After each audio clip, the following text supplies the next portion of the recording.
Well, it's been a while since I've been on here, and there is good reason for it. I ended up closing up my business, which I will do another episode on that at a later date. But I also, in the meantime, have been working on projects around the house, and I just have not had time to edit or work on being able to post them for you. So I'm back. I'm ready to get started. I'm going to be working on this on a regular basis, and I have so many things to show you. The first one that I want to jump back into is the episode 2 for our pantry turned coffee bar. We have made a lot of progress. Obviously, I've moved in, I've been using it, I absolutely love it. So what I'm going to share with you next is episode 2, and I hope you guys enjoy this.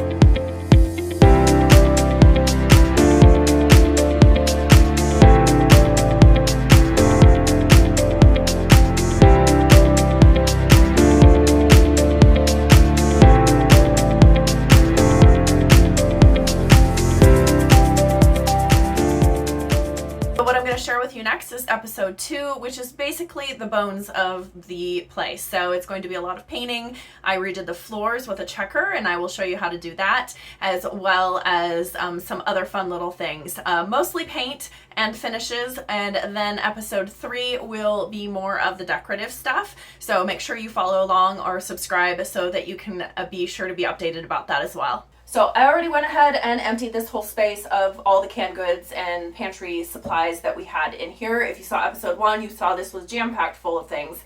Put that in another space in the kitchen that is way more functional for me. And now I'm gonna go ahead and get this shelving out of here. So let's jump in and do this.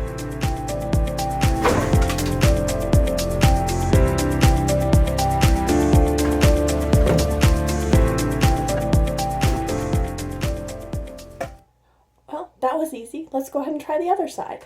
I will give you a little bit of a view of that here shortly, but there was so many different surfaces underneath there. Everything from like 2x4s to paneling to wallpaper, anything you can imagine was layered underneath. So we just removed everything, kept you out of the process. Sorry we didn't film it, it was kind of boring. But we ended up replacing all of that and just did a nice clean sheetrock.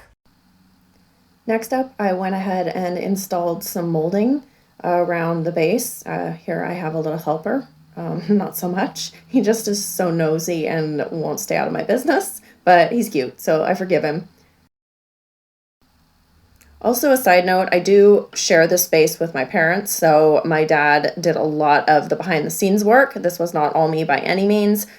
He did a lot of the cutting and installing of things, so shout out to him. He's a great handyman and taught me everything I know.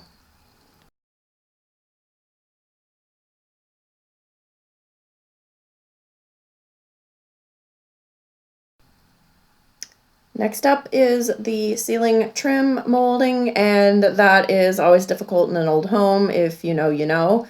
The corners can be awful to get perfect, but we did the best we could.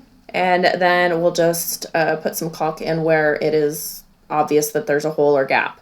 So this is actually what I'm working on now. There was a lot of holes with the nail gun around the ceiling, so I'm filling those in. Side note, if you need a perfect little putty knife, this is actually a spreader for baking. So this is what I use for frosting. Now I need a new one, but it was the perfect thing to get in the little grooves for the molding on the ceiling especially.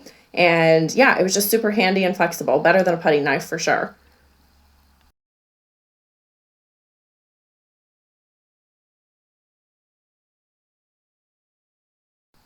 All done and ready for paint.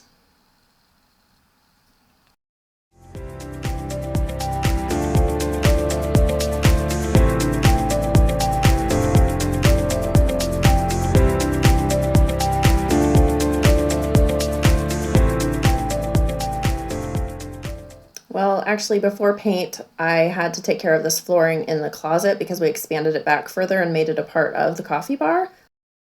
Lovely 60s linoleum, lasts forever. So we just added some wood flooring here that matched the rest of the space, just extended it into the room to make it bigger. So just nailed that down. I actually was struggling with this. It was the first time I used this actual tool. It was easy once I figured it out, but the angle was so weird.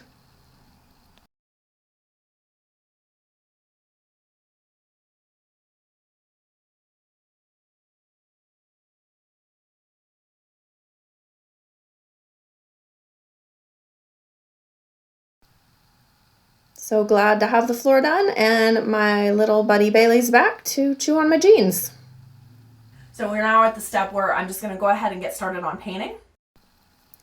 I'm definitely a color girl, but I went ahead and went with a white base this time. It's by Valspar.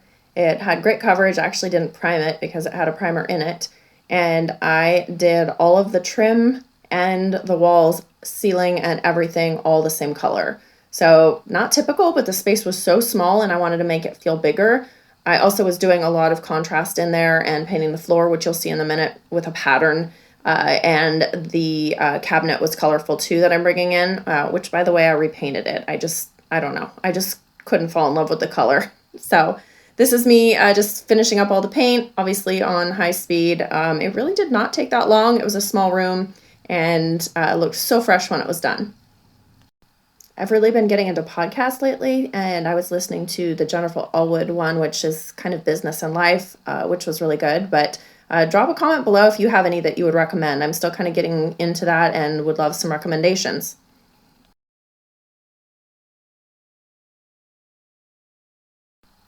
Now that the trim is done, we're on to rolling the walls. I did use a little bit of a textured roller. Not sure I would recommend that, especially for the ceiling, but it's what I had on hand. So here we go.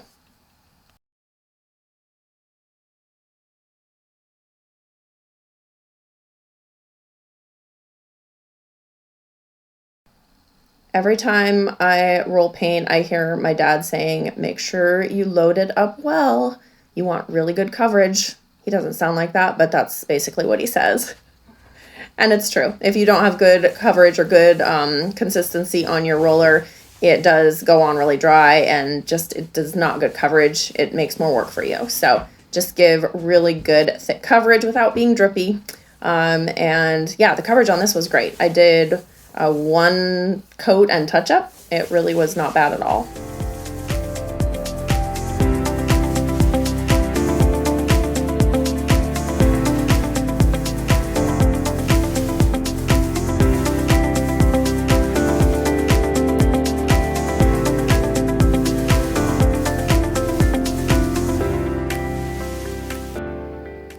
Okay, so next up I decided that I wanted to paint a pattern on the floor, just a checkerboard rather than tile.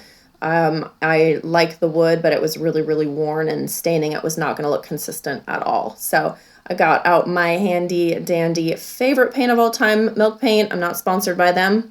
Would love to be someday, but General Finishes is by far the best milk paint I've ever used, or really paint in general for so many things. So it's good indoors, outdoors, on metal, on floor, obviously, like I'm doing. I'll seal it later, but I just started with alabaster all over the floor, pouring it out here. It was a little old, this can, so it was thick, which actually worked to my advantage. There were no chunks in it. It just was a little bit thicker, and it covered a little bit better for the flooring. So there were a couple coats I maybe should have primed, but I just was going for it. So probably 3 coats of white for this to get the best coverage. Plus it's a floor and I wanted it to be really well covered.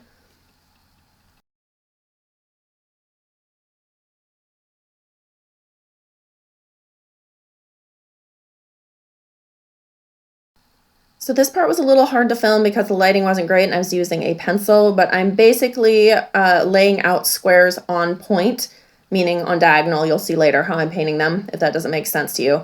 But I'm measuring 8 inches in between and then doing the lines at an angle, crisscrossing, making squares that are on point. Could I have taped it off? Probably. Then I would have had to do it a couple times to get all the squares right, but I didn't want to bother. In fact, I ended up using this trim sponge, which I have used on furniture before. Total game changer as far as coverage and time. So I am just taking it and I'm following the lines that I drew on the floor. I'm not freestyling it, well, a little bit, but I'm just following along the lines and filling in the space. It took probably 2 coats, I believe. And then I did have to do a little bit of trim work by hand with a brush later.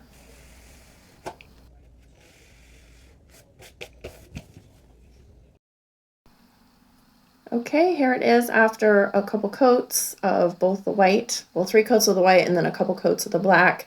You can see a little imperfection on the trim around the black, so I just went back with a white brush and a black brush and just hit the edges by hand. So if you're not comfortable with that, you could use a straight edge or a ruler of some sort, just something to give you a clean edge to go by. I've been painting for a long time, so I just freehanded it. And it wasn't perfect, and I'm okay with that.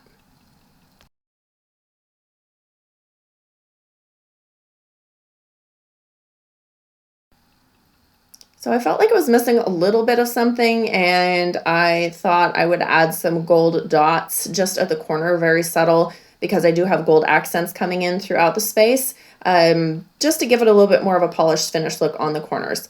I'm on the fence about it. I feel like I kind of like it, but then I'm like, does it look too Harlequin? I don't know, and that's not my style. So anyway, give me your feedback below. Love the dots, hate the dots. And yes, that totally is a lip gloss tube. Be creative, people.